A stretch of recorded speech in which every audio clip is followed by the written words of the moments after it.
So, yung nodes po, it's a customization for materials din. Kasi, di ba, gumagamit tayo materials, naglalagay tayo ng details dun sa mesh natin or sa object natin. So, yung nodes, it has the same purpose. However, it allows you to graphically view customizations for your materials. No? So, ang example siguro natin, wala akong object eh. So, maglalagay ako ng platform. So, let's say, kahit plain lang. Okay lang natin. Okay. So, assume natin na we will be working around with a floor ng isang scene. Okay? So, sa scene, we'll be working around with the scene and we want to create a floor on that particular scene. Okay? So, syempre, lalagyan mo ng kulay, no? And apply mo siya ng materials. Okay. So, let's try applying or using node editor. Okay? So, to have a detailed view, mag-aalat ako ng isa pang window. Ayan. So, dito ko lalagay yung editor ko, then dito yung view niya. Please, I don't need to change tabs. Okay, so I'll be changing this to shader editor. Okay, so dito mag-a-appear po yung nodes for your object. Okay, so nodes appear here. So ang tawag po sa mga mag-a-appear na objects dito, they are called nodes. Okay, so sample po natin, we have a plane here. So in order for your object to have nodes, dapat may materials applied. So, apply muna natin to ng material.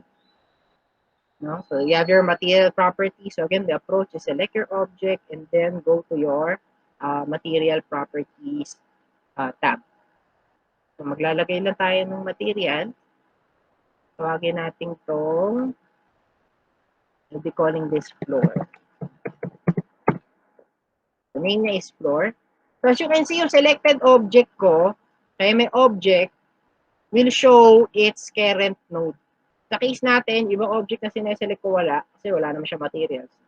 So, ang plane po, meron siyang material. So, that's why may nakita po kayong mga parang objects dun sa screen ng ating work area. No?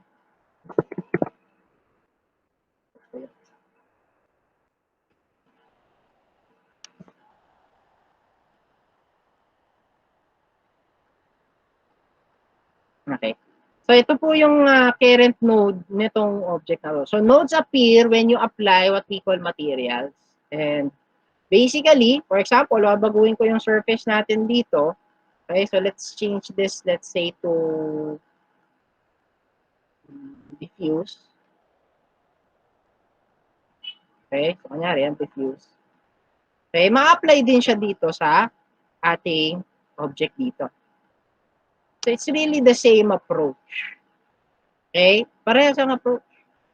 Kapag may ginagawa ako dito, it gets reflected here. And kapag may ginagawa ako dito sa shader editor natin, it gets reflected here. Okay? So, sir, what's the purpose of nodes? Just in case. Halos parehas lang pala ng nagagawa eh. Bakit kailangan mo pang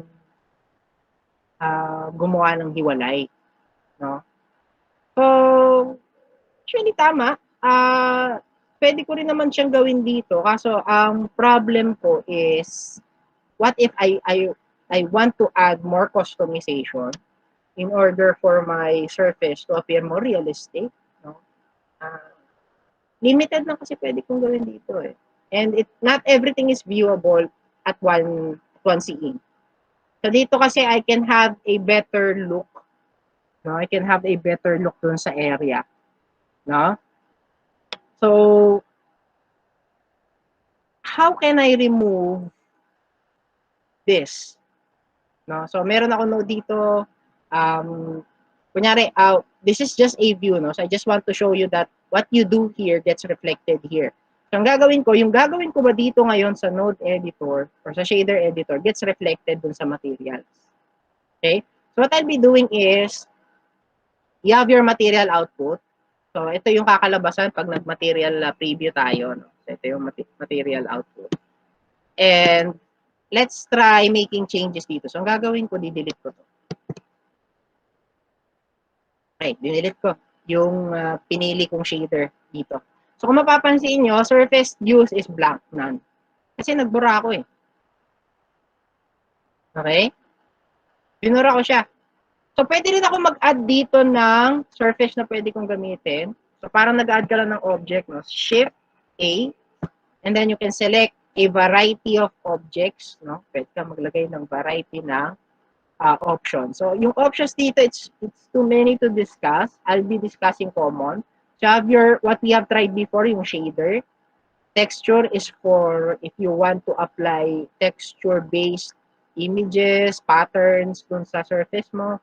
So, ito yung gagamitin. And you also have vector. So, i-discuss ko yung commons for vector. So, sa ngayon, shader muna, diffuse. So, lalabas yung diffuse dito. Okay?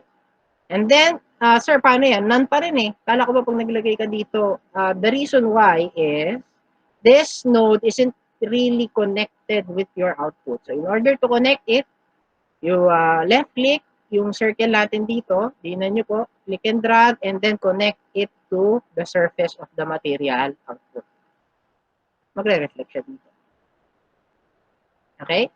So, as I've said, what you do here gets reflected here, and what you change here will get reflected here. So, tulad po sinabi ko, ang purpose lang po nito is to have a better view of what materials you have used and further customize the materials you will be using. Okay? Hopefully clear po tayo sa part 2. Okay, next. So, what I want to do here is to apply a, let's say, a texture. No? So, kung gusto ko mag-apply ng texture, okay? So, how do I do that? So, ang gagawin ko, gagawa ako ng, mag-add ako dito. So, pwede ko siyang gawin din dito if you guys do remember. So, mag-add ako dito. And then, texture, ang ginagamit natin is image texture. So, ang gagamitin ko po sa image texture is yung ginamit natin before dun sa fence. Yun na lang. Okay? So, ang gagawin ko po, I'll be opening it. So, select it first. So, matulis ko siya nilagyan. Is texture. Okay? So, properties, wala nang kulay doon. There's no color there. And then, change ko lang yung rendering ko sa icons para ma-view ko yung output niya pag may render. Okay. So, what I'll be doing is, before what we do is we select the diffuse do sa material and then pipili tayo ng kulay and then you select the image texture. So, it's the same here. So, what I'll be doing is using the color of this. No? And then, ida-drag ko siya, i-connect ko siya dun sa color ni diffuse.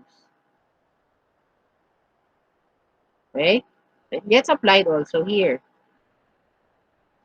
I have now diffuse connected through color, and then the surface for diffuse is connected with the material. So let's check the output for the rendered view.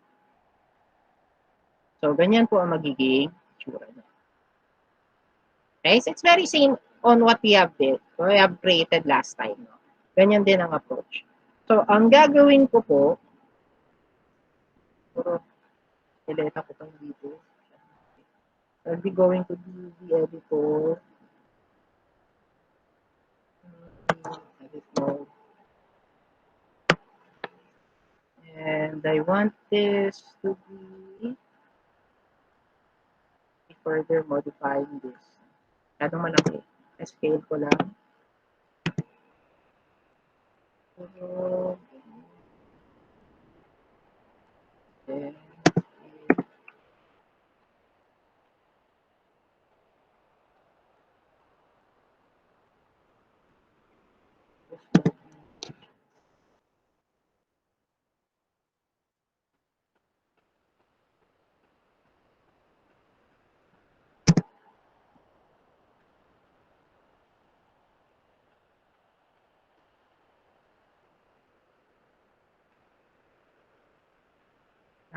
That's good. No? So, ito yung texture natin. So, balik tayo dun sa shader editor natin. So, these are nodes. So, again po, I would like to give emphasis na yung ginagawa natin, these are setting up nodes, custom nodes for our object. No? Okay? So, sir, parehas lang naman yung nagagawa before. So, I don't really see the difference why you should be applying or doing that here. Eh, pwede ko rin naman siyang gawin na dito. Okay. So, node editor allows you to further customize, no? Or add more details dun sa surface ng object nyo. Okay? Kasi hindi nga po lahat viewable dito eh. Kumbaga, at a glance ba, can you decide on what to put or what to apply dun sa surface ng object nyo? So, of course, hindi. No? Hindi nyo kagad siya magagawa. And with node, I can easily add objects dun sa surface. No? So, I can easily add details, more details, or add more shaders dun sa case ko. No? So, ang gagawin ko po,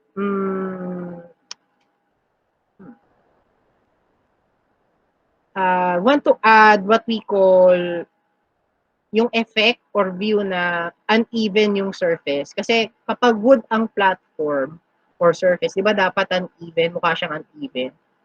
No? And as it appears here, it looks like it's flat. No?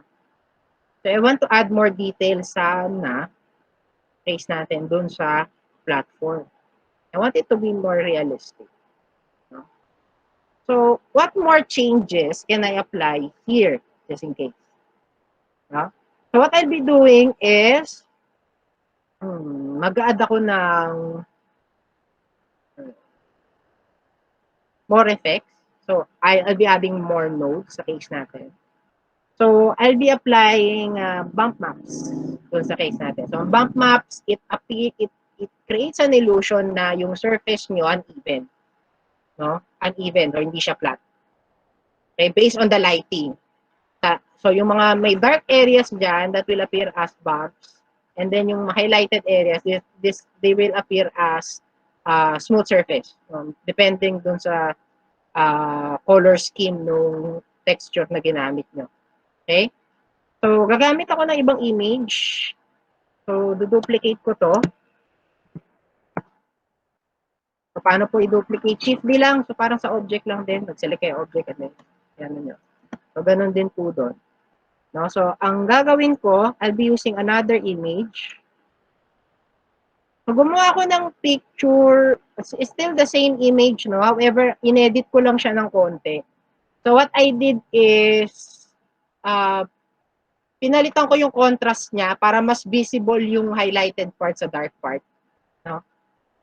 So, I'll be showing later siguro. So, pakita niyo.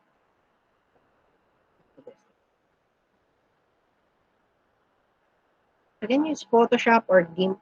Kasi, papalitan mo lang naman yung ano. Papalitan mo lang naman yung contrast. Okay, so ito yung original na texture ko. And, tinaasan ko yung contrast niya, kaya ang naging output is ganito. So, mas detailed or mas kita mo yung highlighted area sa yung dark parts, no? Surface. So, yun lang ang purpose ko. And then, yun ang isiset ko as parang alternative texture niya.